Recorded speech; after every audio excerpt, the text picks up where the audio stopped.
Everybody, welcome to In the Red Zone. I'm Mike. This is Shaun. We're going to recap college football week 4. A lot of interesting things happened in that week. We're going to just go over some of the games that really mattered, that were close. And we're going to start off with Penn State. A thrilling victory over Iowa, 21-19. Shaun, this one was incredible. It came down to the very last play. It was literally what they called a walk-off touchdown to win the game. What was your reaction to that? McSorley looks to me like if you combined like Tim Tebow's just willingness to win and Trevor Knight's just like body type and running ability and everything, and he at the very end just did what he needed to do to win the game. And even though they walk it off, they won the game. Yeah, it was an incredible performance. Saquon Barkley, I mean, really putting his name kind of at the top for the Heisman running, at least, to be considered arguably. But some of the stats, Barkley, 28 rushes, 211 yards and a touchdown, 12 receptions for 94 yards. He had 358 all-purpose yards, just an incredible night for Barkley. Yeah. McSorley was 31 of 48, 284 yards, a touchdown, an interception. He rushed 17 times for 61 yards. Senior linebacker Josie Jewell of Iowa, 16 tackles and an interception. They talked about him a lot during the broadcast. So, I think Penn State had close to 500 yards of total offense, and yet even with that, Iowa stayed in the game. They took the lead 19-15, and I mean, they were one play away. Yeah. One play away. So it was an incredible game, and if you haven't seen it, you need to seek out the highlights or if you can find it online, because it was one that you always have a couple games every year you're not going to forget. Yeah. Last year there was the Michigan State game where they blocked the punt on the very last play and scored to beat Michigan. You just don't forget those games, and I think this was one of them for 2017. Yeah, those Iowa fans, I feel bad for them today because they just look debilitated. Absolutely. Yeah. Next one, Oklahoma beats Baylor 49-41. Kind of survives, but you get these games every year. You get somebody that you're supposed to beat, and things just aren't going right. You're not hitting on all cylinders, and things kind of happen. I mean, yeah. And I didn't do a reaction video to this, but I'll put that on tonight, Sunday night. Just my thoughts on the game, but just kind of bullet points was, we were talking earlier, and I said OU is the team with the target on its back in the conference now. With Oklahoma State going down, every week when they go into somebody else's home field, they're gonna get that team's best effort. You're not gonna run into a whole lot of teams that are just gonna lay down for you, because they want to beat the team. They want to be the team that beats the undefeated teams. So it's just that much more. And then with the trash talk before the game and everything like that, I think that it's kind of weird because for the inception of the Big 12 up until about 5 years ago, Baylor was kind of a nobody school, really. I mean, they were constantly at the bottom of the pack. Then they get Coach Art Briles in there, start turning things around. And now it seems like every single year Baylor is that game for OU that they come into it knowing it's going to be a street fight. I kind of wish that my Sooners would have had the same mentality, but they got out with a win, and that's all that matters really, because one team's 4-0 now and the other's 0-4. And taking a look at the stats here, Baker Mayfield, 13 of 19, 283 yards, 3 touchdowns.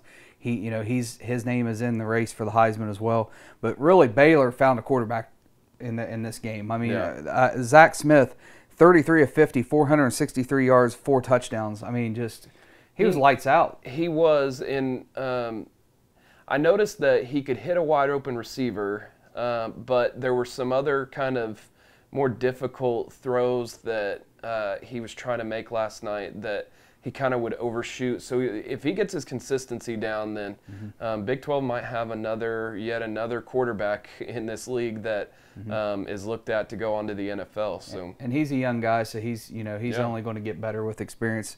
Really quickly, OU on the ground. Adams, 11 rushes, 164 yards and a touchdown, and Sermon, 12 rushes, 148 yards, 2 touchdowns. Adams, of course, one of those, he had a 99-yard touchdown run that it's a school record now for the longest play from the line of scrimmage. So that was just, Baylor's up, pressing. and just trying to create a safety, and he just breaks the first line. There's nobody there, and he took off. So great day for OU running backs, though.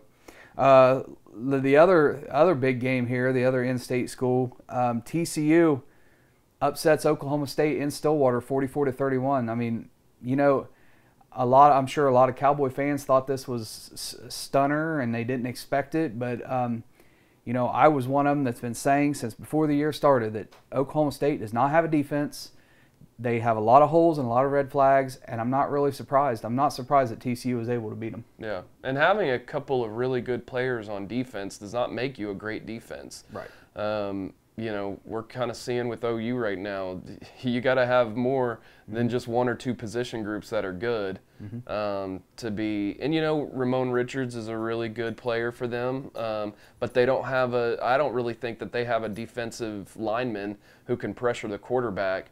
I mean, it looked like time and time again, Kenny Hill just had all the time in the world to do whatever he wanted to do. And when that's the case, it's really hard. We saw with Baylor last night. When your quarterback is given all the time to throw, it's really hard to stick with those receivers for that long because they're going to get away somehow.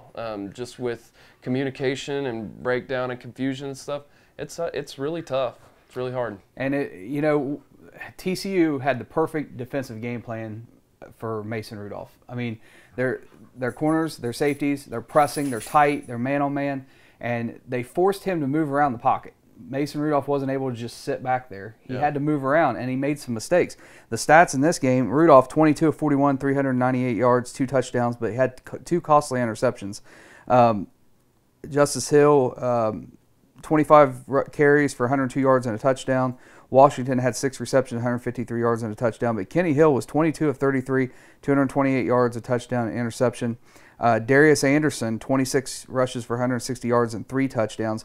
But more importantly, the Oklahoma State defense gave up 466 yards of total offense. Yeah. And that's what it boils down to is hard to win a game. You're not going to win a championship with that kind of a defense. Yeah. You can recruit and you can have the most high-powered, most entertaining offense in all of college football, but if you don't have at least somewhat of a decent to good defense to go with it, you'll win games, but you're not going to win a championship. And I think that's what it boils down to. This isn't going to be Oklahoma State's only loss, in my opinion. They've got maybe 1-2 more that's going to come. Yeah. Moving on here, Shaun, your upset alert game that you had picked, NC State over Florida State, and it happened. NC State wins 27-21. Yeah. Not really a surprise for you. I kind of wish I would have taken NC State for the outright win. That's just Florida State. They haven't played in 2 weeks. They had played 1 game before this. They lost their starting quarterback. Same thing with Oklahoma State. I don't think this is their only loss, or their other only loss. Their second loss is not going to be their last. It's going to be up to Jimbo Fisher to kind of rework a miracle there to get them. And they were supposed to have, the best defensive backs in the country, and I don't know what happened there. The thing with them, though, their offensive line was not very good last year, and they're not very good this year. And, they lost their quarterback. They've got I think he's a true freshman, Blackman. And he threw he was 22 of 38, 278 yards and a touchdown. But when you don't have an offensive line and your guys getting totally just pounded, I mean, that's when you're going to get injuries. I don't know if Blackman's going to last the whole season with that offensive line. So, well, I mean, DeAndre Francois got hit at least what looked like 9 times at least against Clemson last year. Yeah. I mean, they were showing him, as one of the toughest players in college football getting back up, but the fact that he even has to get back up means that he's getting hit a lot. So you better hope that they can get some protection for him, because they might be looking at starting their 3rd stringer there here before long. Yeah, I think they're 0-2 now, so it's tough for them. For NC State, Ryan Finley, 22 of 32, 230 yards and 2 touchdowns. Jacoby Myers, 5 receptions, 112 yards and a touchdown. So can't take away from, they actually came out and played.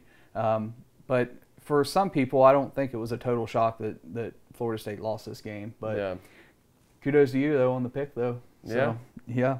Other game, Florida narrowly survives Kentucky, 28-27. Florida played 3 quarterbacks in this game, and they totaled 17 of 27, 209 yards, 2 touchdowns, and an interception.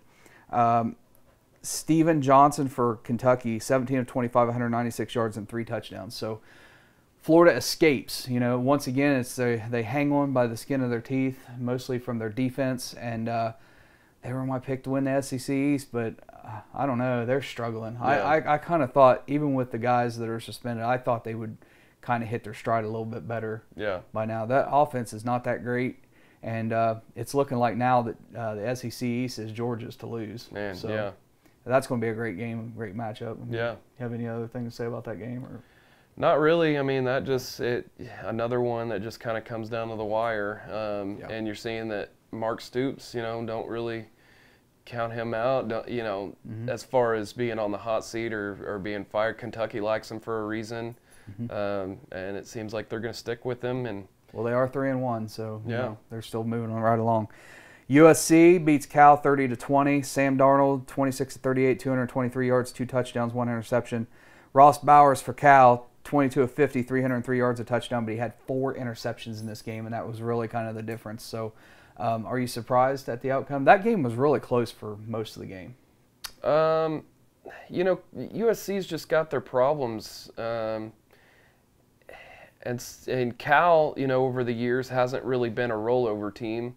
They haven't been great. They're not going to, be in a spot to win the Pac-12. But, the USC's just they've got.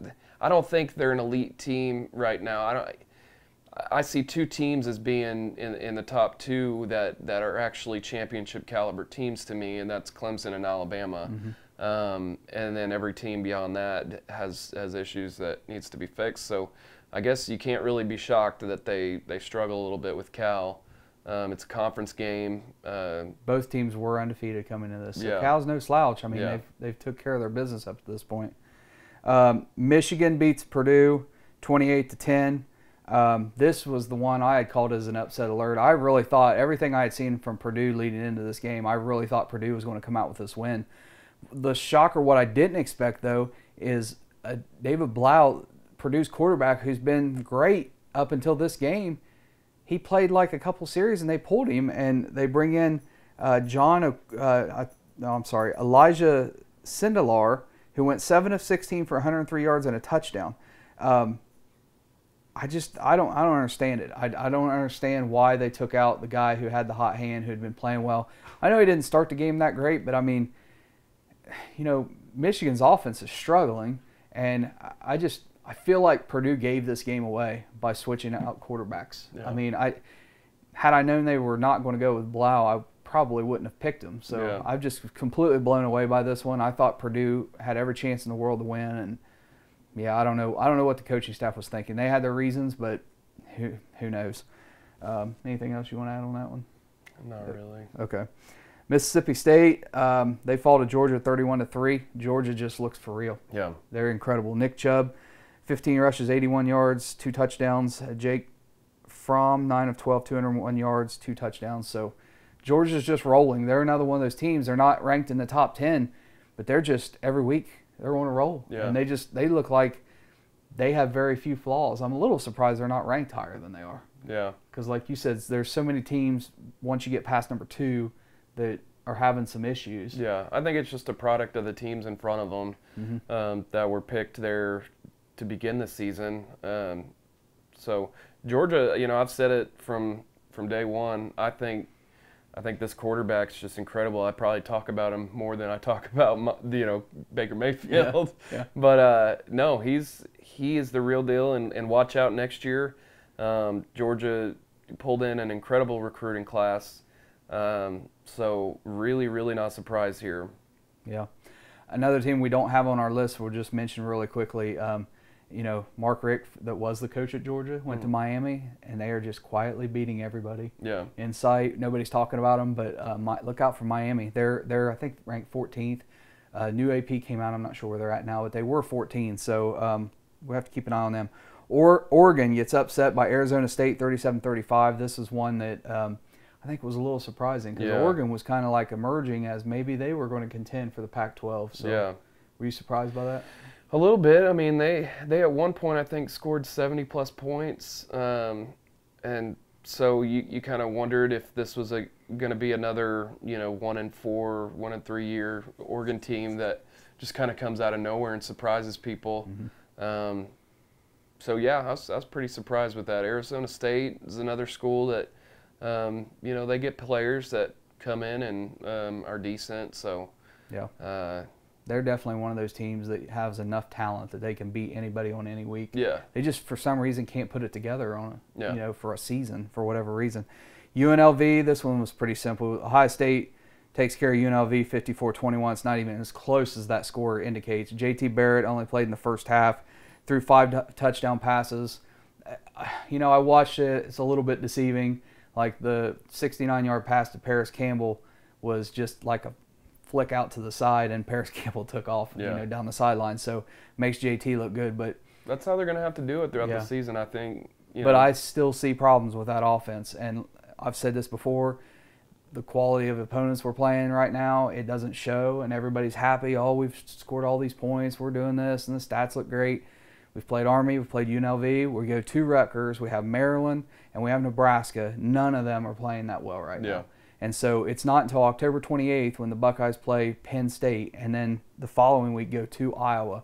That's the test. And right now, even though we're scoring these points and JT's got 5 touchdowns, like I said, I still see the problems with that offense. Yeah. And I still see problems in the secondary as well. So we have plenty of weeks to get ready, but we'll see. C.J. Saunders had over 100 yards receiving as well, so that was pretty good for the Buckeyes. UCLA, they drop one to Stanford 58-34. I don't know what's going on. Stanford loses 2 in a row. Yeah. They lose to USC, they lose to San Diego State, and then they come back and they wallop UCLA. I don't know. Josh Rosen was 40 of 60 at 480 yards, 3 touchdowns, 2 interceptions. So he had a heck of a night, but I don't know. I can't figure out those teams right now. Yeah. Stanford just, I guess maybe the run defense isn't there for UCLA because Stanford's running back there is just incredible, and he'll be running on Sundays here within the next couple of years. They've got the ability to beat some teams, but not quite sure, what happened there with USC and San Diego State. They come out of nowhere and end up getting ranked. So really, this was another game we talked about earlier today, and just we have no idea what's going on with Stanford. So you don't really know where to pick them. Right. Like I have no idea what to do with that team. I think I even left them off the picks for this week. Yeah. I mean, who knows? You mentioned Bryce Love, the running back for Stanford.